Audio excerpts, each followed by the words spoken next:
Germany, Europe's biggest economy, the Chancellor Olaf Scholz has called the new U.S. tariffs fundamentally wrong.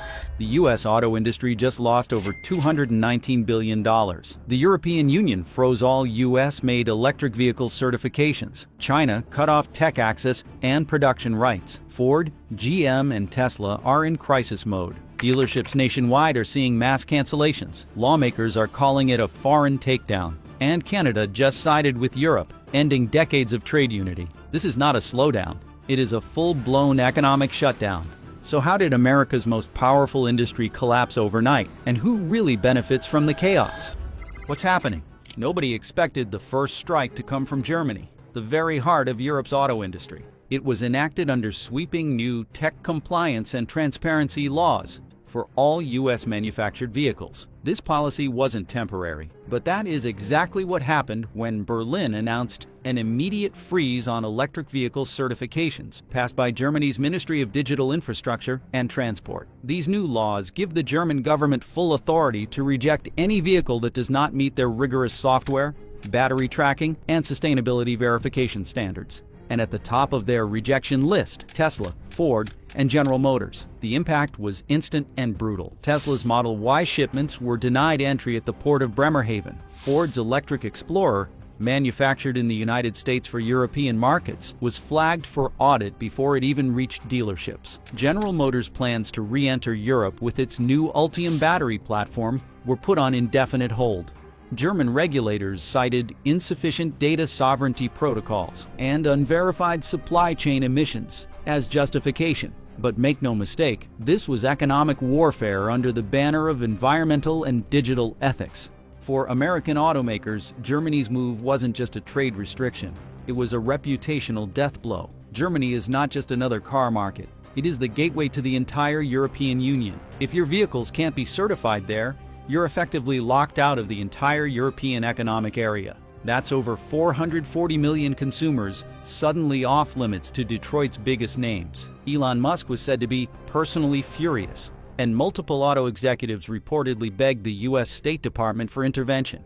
But none came. Germany defended the freeze by pointing to a rising global need for technological integrity and supply chain transparency, which, translated from diplomat speak, meant we no longer trust American compliance standards under President Trump. It was the first time a close U.S. ally had publicly severed industrial trust at this scale, and it set the stage for something far worse. As Germany drew its line in the sand, France was already preparing to launch a strike of its own, this time not against certification, but against the very pricing model of the American auto industry. France's environmental laws crush USSUVS. This is a country that has never been subtle when it comes to environmental activism, but the country's latest policy shift makes its earlier carbon regulations look like polite suggestions. Under the leadership of France's newly emboldened climate ministry, Paris passed an ultra-aggressive carbon taxation law targeting imported vehicles based on weight, emissions, and fuel consumption history, and who just happens to build some of the heaviest, thirstiest vehicles on the market: U.S. automakers. Effective immediately, the new law imposes a tiered tax on vehicles with curb weights over 4,000 pounds and engine outputs exceeding 300 horsepower. That's nearly every truck and SUV made by American manufacturers. The Ford F-Series, Chevrolet Tahoe, Dodge Durango, and even electric models like the Hummer EV were all penalized. France doesn't care if your SUV is gas or electric. It cares if it's big, heavy, and difficult to recycle. The policy includes a one-time import tax and an annual registration penalty for these vehicles, making them effectively unaffordable for middle-class French consumers. The real kicker: France did not apply this law to its own domestically produced vehicles. Peugeot, Renault, and even certain luxury Citroën models were granted full exemptions under sustainable manufacturing waivers. The message was crystal clear: American-made vehicles are the problem, and French-made ones are the solution. U.S. automakers and trade representatives called it blatant protectionism. France called it carbon realism. Within 72 hours of the law's enactment, multiple French dealerships canceled contracts to import American trucks and SUVs. Dealerships feared they couldn't sell them at a profit under the new tax regime. At least 7 U.S. manufacturers had models pulled from online sales platforms overnight. And just like that, France had effectively shut down an entire segment of American exports without banning them outright. While France's carbon crackdown targeted the American love affair with oversized vehicles, the next European country to strike would go after something even more dangerous to U.S. interests: electric vehicle subsidies. Denmark ends tax credits for Tesla and Ford. In a stunning policy move, the Danish Ministry of Taxation introduced a sweeping new national EV credit framework that excluded every American-made vehicle. Under the new rules, only vehicles produced within the European Union or those certified under EU Green Label guidelines could receive Denmark's generous tax benefits for electric vehicle purchases. That meant no credits for Tesla, no credits for Ford's Mustang Mach-E, and no support for any Detroit EV not built on European soil. This wasn't a symbolic move. Danish EV buyers had come to rely on these credits, which reduced the purchase price of eligible vehicles by up to 15%. Removing U.S. models from eligibility effectively made them non-competitive overnight. Within a week, Tesla's online configurator in Denmark was showing price increases of more than $8,000 for base trims. Ford's sales office in Copenhagen saw a 68% drop in website traffic following the announcement. Denmark didn't just end the credits, it actively promoted alternatives. State-funded advertising campaigns now encourage citizens to buy French, German, and Swedish EVs instead. The Danish Energy Agency went so far as to publish a list of preferred green partners, none of which included a single American brand. Tesla Denmark staff called it a chilling message. Ford dealers called it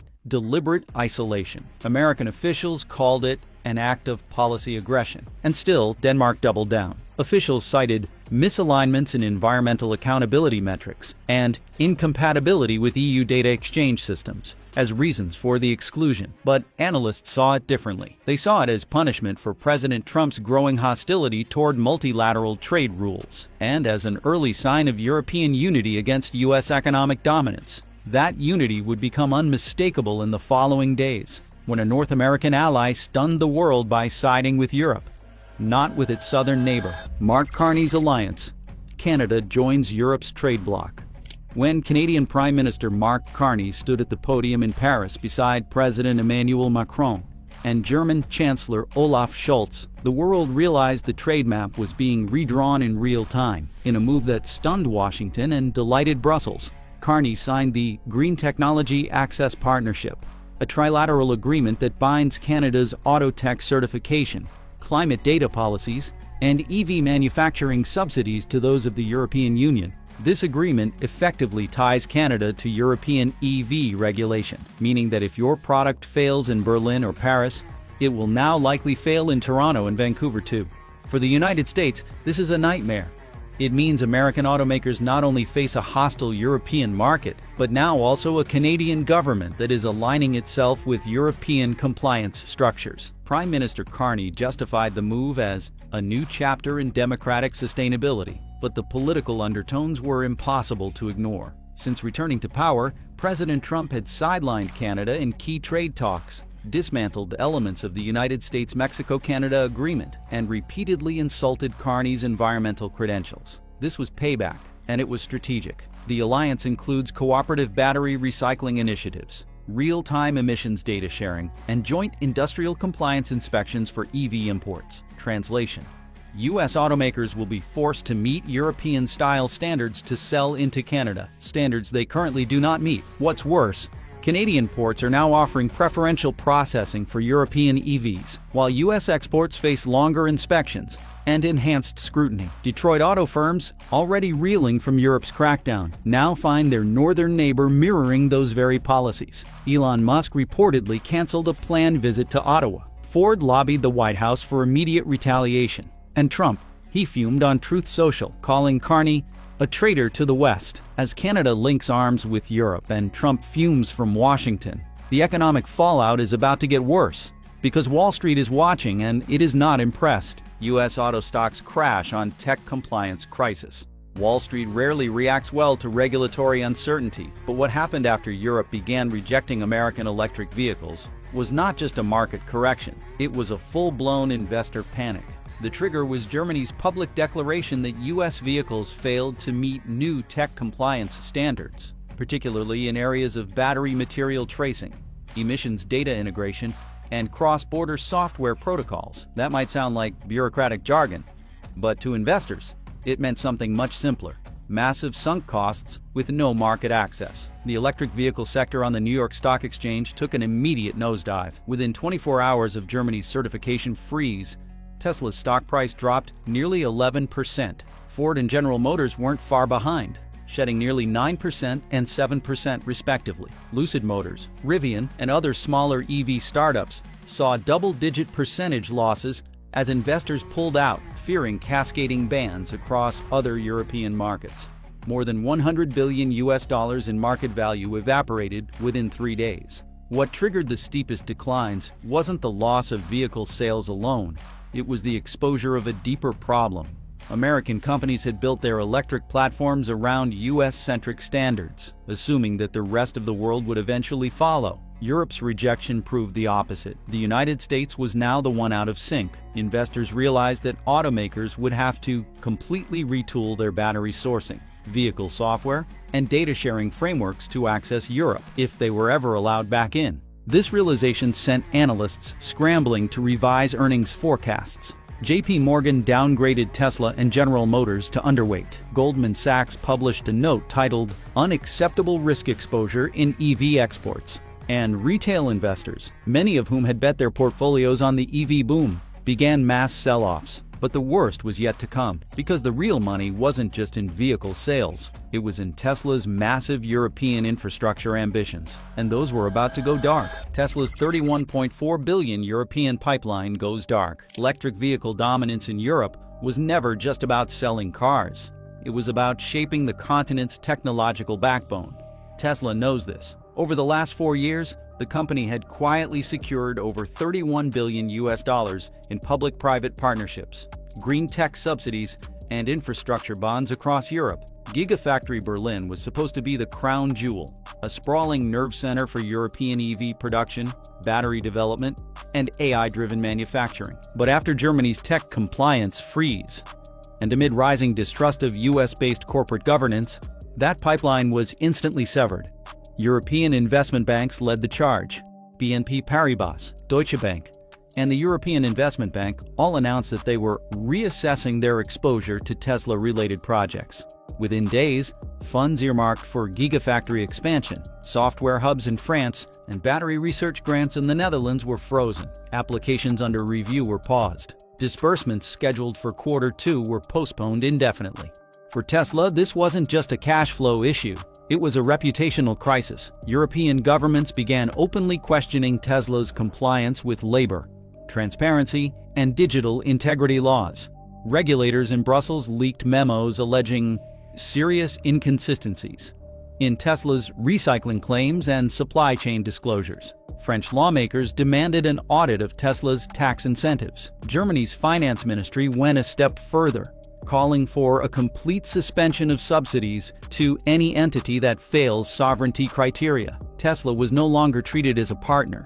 It was treated as a risk. Elon Musk remained publicly silent for days, a rare move from the normally combative CEO. Internally, sources reported panic. Engineers were told to pause new facility work across Europe. Legal teams began preparing for a multi-country compliance review. Executives were forced to reroute logistics around suddenly frozen supply lanes. The financial shock was so severe that it rippled back to Tesla's U.S. operations. Hiring freezes were implemented at multiple locations. R&D spending was slashed. Several major suppliers, dependent on Tesla's European projects, warned of layoffs. Tesla's European ambitions didn't just dim, they collapsed, and the company that had once been Europe's EV darling now found itself under siege across the continent. And while Tesla scrambled for damage control, American legacy automakers were about to be hit with something even worse: physical seizures of their shipments on European soil. Detroit's EV exports seized in port raids. The world watched in disbelief as European customs officials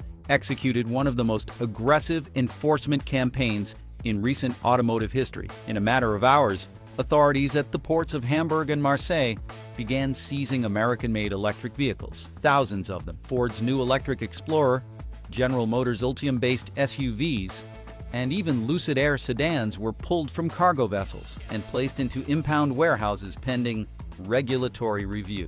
The raids were not symbolic. They were coordinated, targeted, and explicitly framed as enforcement of new emissions transparency laws and digital compliance standards. Customs officials stated that the U.S.-made vehicles failed to meet criteria under the European Vehicle Integrity Framework, particularly around traceability of battery minerals, emissions certification from third-party labs, and real-time software audit protocols. The visual of thousands of American vehicles lined up in detention yards, surrounded by armed customs agents and inspection drones, spread like wildfire across global media. News anchors compared the scenes to Cold War-era trade seizures. Social media was flooded with footage of German and French officials scanning vehicle VINs and applying seizure stickers to windshields. One video of a brand new Ford Mustang Mach-E being loaded off a ship only to be turned away at the docks racked up millions of views within hours. American companies were blindsided. Ford released a furious press statement condemning the seizures as unjustified and politically motivated. General Motors said it had fully complied with all known regulations. Lucid Motors threatened legal action in the European Court of Justice, but the shipments remained frozen. The message from European leaders was unambiguous. Compliance is not optional, and no amount of lobbying will override public trust or digital transparency. More than 12,000 American electric vehicles were seized or delayed within the first week alone. Dozens of dealership contracts were canceled. European importers began demanding indemnity clauses in new agreements, fearing future seizures. The Port of Antwerp even began denying docking clearance to certain U.S. vessels preemptively. And just as American companies scrambled to understand how their export channels had been crushed overnight, a new explosion hit the geopolitical stage. This time, not from Europe, but from the White House. Trump blames Mark Carney, threatens retaliation. The silence from Washington didn't last long. Within hours of the port raids becoming global news, President Donald Trump took to his platform on Truth Social and unleashed a political firestorm. In a series of all-caps posts, Trump blamed Canadian Prime Minister Mark Carney directly for what he called the greatest betrayal in auto trade history. Trump accused Carney of selling out the American worker to European globalists and destroying North American manufacturing unity. But he didn't stop at rhetoric. Speaking at an emergency press conference from the White House, Trump announced that his administration was preparing immediate retaliatory tariffs against Canadian auto exports. Specifically, he threatened a 25% levy on all Canadian-manufactured electric vehicles, auto components, and lithium battery modules entering the United States. The threat sent shockwaves through markets, already shaken by the European clampdown. Canada's response was swift but measured. Prime Minister Carney addressed the nation in a televised speech, calling Trump's statements a distraction from deeper regulatory failings. He defended the European partnership, arguing that Canada's auto future depends on global credibility and environmental accountability. But behind the scenes, Canadian trade officials were reportedly preparing emergency legal filings and WTO escalation plans. Trump's threats didn't end with Canada. He hinted at retaliatory tariffs on German and French luxury cars, suggesting a blanket 20% import tax on all EU vehicle brands. Analysts feared an escalating trade war that could drag the entire global auto market into chaos. Industry groups were horrified. The American Automotive Export Council warned that retaliatory tariffs could cost over 150,000 U.S. jobs. U.S. dealerships with Canadian and European partners pleaded with the administration to de-escalate. Meanwhile, union leaders who had previously backed Trump began expressing concern over rising tensions and collapsing overseas sales. But for Trump, this was personal. His administration saw Carney's alliance with Europe as a direct challenge to U.S. sovereignty, and in Trump's worldview, such a challenge demanded forceful retribution. As the dust settled from Trump's announcement, the world was left staring at a fractured auto alliance, a collapsing EV supply chain, and the real possibility of an economic war between longtime allies. And just as Trump prepared to escalate even further, the next blow came not through embassies, but through pocketbooks, targeting the very segment of U.S. automakers that had once been untouchable. Tesla crushed in Europe's luxury tax spiral. Europe's high-end electric vehicle market has been dominated by one company for a very long time now. Tesla's Model S, Model X, and higher trims of the Model Y and Model 3 were synonymous with innovation and affluence in cities like Berlin, Paris, and Amsterdam. But that dominance came crashing down when Germany and France enacted a new round of coordinated luxury taxes, aimed squarely at foreign electric vehicles, priced above $40,000. The timing was no coincidence.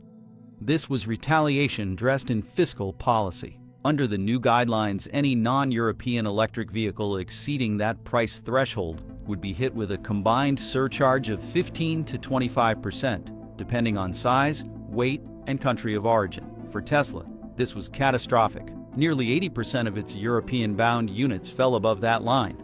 Overnight, Tesla's pricing advantage vanished, and premium customers began canceling orders en masse. French consumers who had pre-ordered the new dual-motor Model Y performance variant suddenly faced invoices inflated by nearly $9,000. In Germany, dealers scrambled to renegotiate contracts, but the damage was already done. Market analytics firms reported a drop of 36% in high-trim Tesla bookings within the first 2 weeks of the tax implementation. Elon Musk, blindsided by the coordinated attack, accused European governments of economic protectionism wrapped in green policy.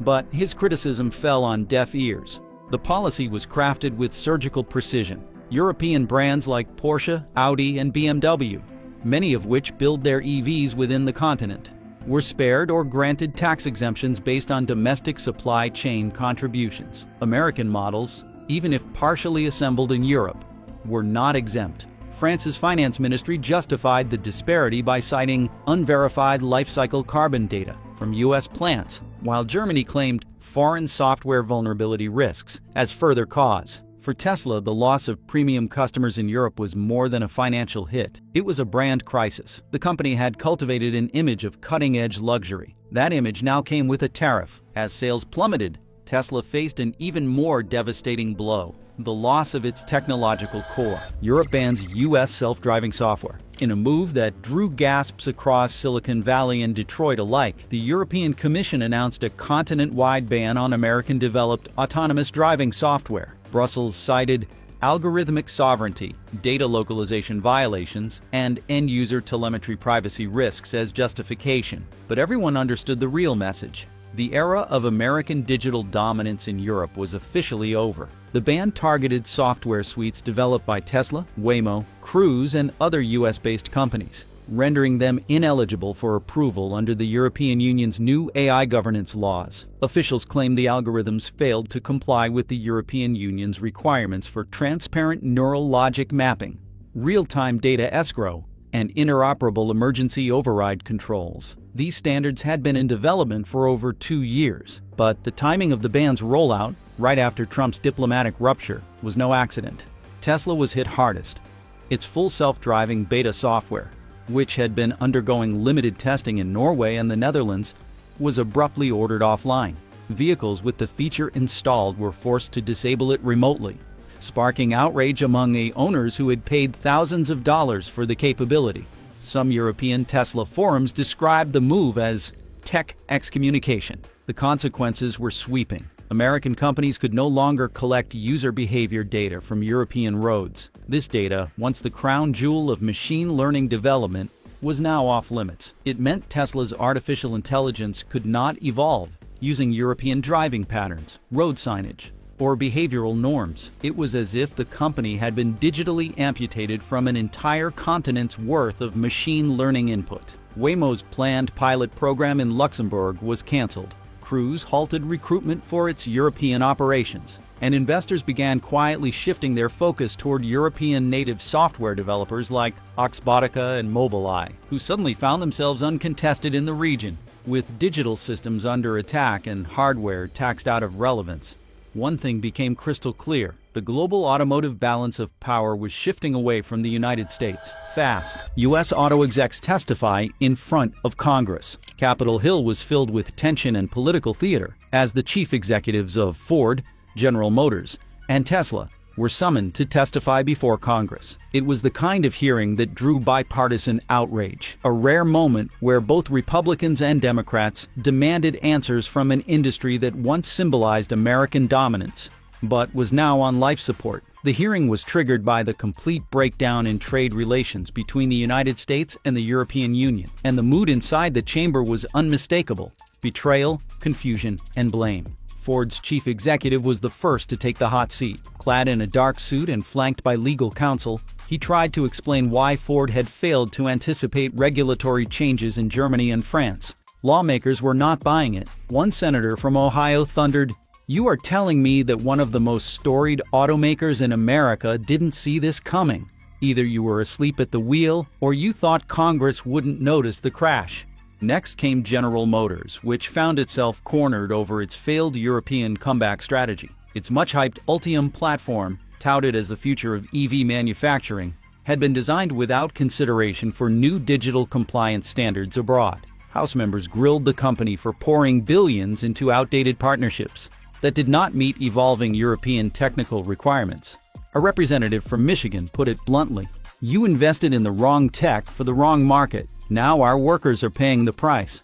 Then came the moment most had been waiting for: Elon Musk's testimony on behalf of Tesla. Dismissive and unbothered at first, Musk took questions with his trademark smirk, but the tone changed quickly. Members of Congress displayed documents revealing that Tesla had received early warnings from German regulatory bodies about data sovereignty non-compliance, and ignored them. "You gambled on your brand being too big to fail in Europe," one congresswoman said. Turns out Europe disagreed. As the testimonies unfolded, one truth became clear: none of the U.S. automakers were prepared for the European pivot. No strategy had been built for a post-cooperation world. The hearings revealed a staggering lack of foresight and a deeply rooted assumption that global markets would always revolve around American design and ambition. That illusion was shattered. While the automakers tried to explain themselves in Washington, European leaders were preparing to put the final nail in the coffin by redefining the global EV economy in their own image and locking the United States out entirely.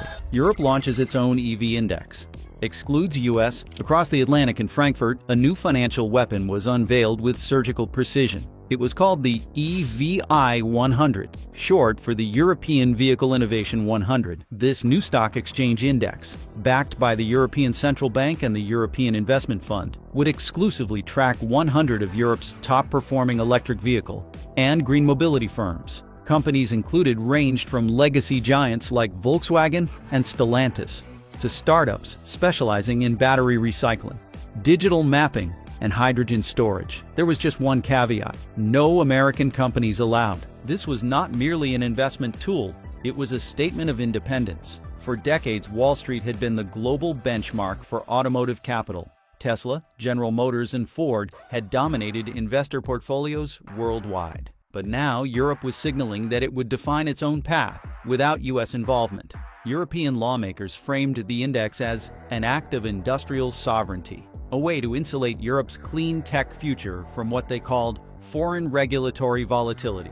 The EVY 100 received immediate backing from pension funds in Norway, sovereign wealth groups in the Gulf, and tech-driven funds from Singapore. Investors were drawn not only to its clean tech potential, but also to its ideological message. In less than 2 weeks, the EVI 100 pulled over $50 billion in capital away from Wall Street-linked EV indexes. Tesla's market cap dipped. Ford's institutional ownership dropped. General Motors saw its green bond sales dry up completely. The American exclusion from this index wasn't based on market performance. It was based on trust. Europe no longer trusted that the United States would remain a stable trade partner under the leadership of President Trump.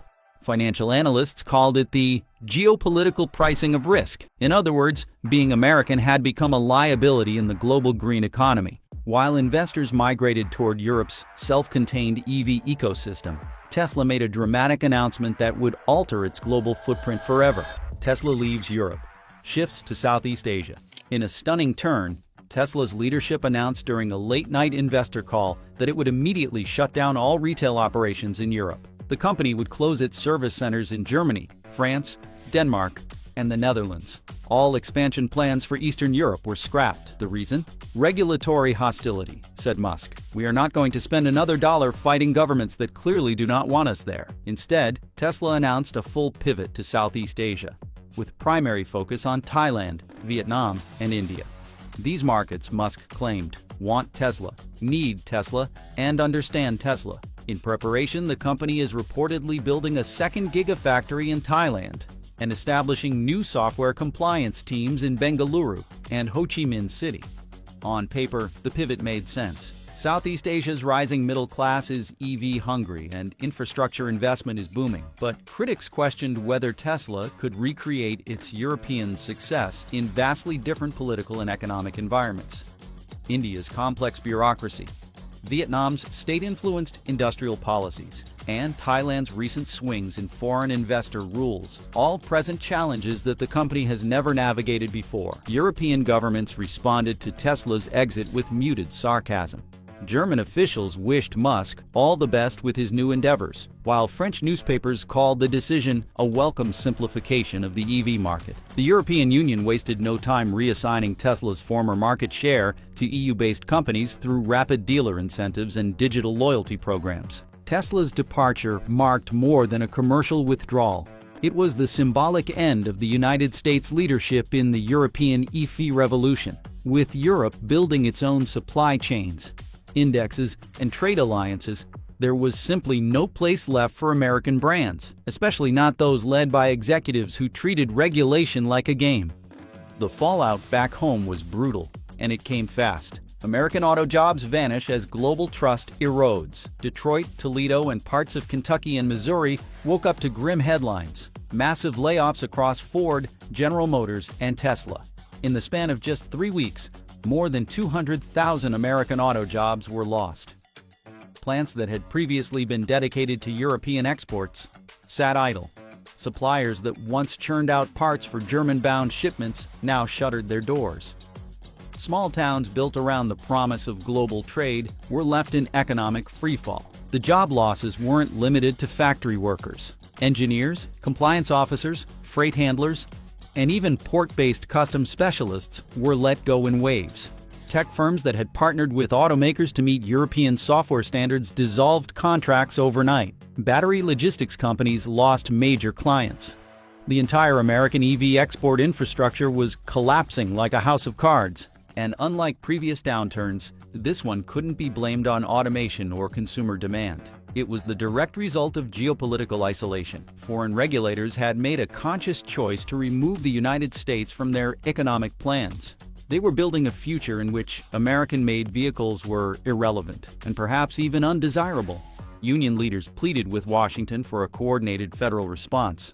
But with Trump doubling down on retaliatory tariffs and isolationist trade policies, there was little hope for re-entry into the European sphere. Congressional debates raged, but no new legislation could undo the lost trust. Even domestic consumer sentiment began to sour, as Americans questioned how their own government had allowed the country's flagship industry to be exiled. Wall Street analysts issued rare "do not buy" advisories on all 3 major U.S. automakers. Foreign car makers began buying up abandoned dealership networks. And by the end of the quarter, it became clear. This was not a temporary slump. It was a total collapse of American auto influence on the world stage, with American EVs banned, delisted, and removed from Europe, and Canada joining the opposite side. The global trust that once powered U.S. auto dominance had not only eroded, it had been systematically replaced.